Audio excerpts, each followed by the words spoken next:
Avec la découverte des débris spatiaux et leur impact sur les missions dans l'espace, les défis qu'ils représentent nous poussent vers toujours plus d'innovation.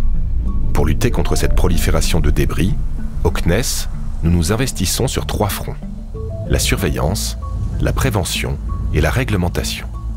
Depuis 30 ans, nous veillons de près sur les objets en orbite et les collisions potentielles pour éviter que de nouveaux débris ne se forment. Nous utilisons par exemple des télescopes optiques pour repérer indirectement les débris à travers la lumière du Soleil qu'ils réfléchissent, et ce, jusqu'à 36 000 km d'altitude. Pour observer les objets plus proches de nous, des radars au sol permettent de détecter les débris en orbite jusqu'à 1000 km d'altitude.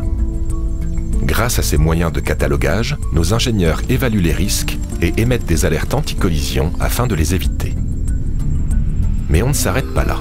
Nous mettons aussi au point des technologies innovantes pour permettre aux satellites, par exemple, de rentrer plus vite sur Terre à la fin de leur vie. On appelle cela la désorbitation, qui consiste à accélérer la descente d'un satellite dans l'atmosphère terrestre pour qu'il s'y désintègre. On utilise pour cela des voiles qui augmentent la traînée.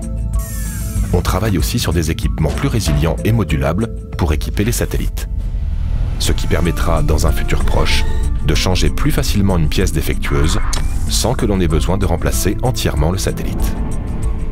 Pionnière dans le domaine, la France a mis en place dès 2008, avec l'aide du CNES, la loi sur les opérations spatiales.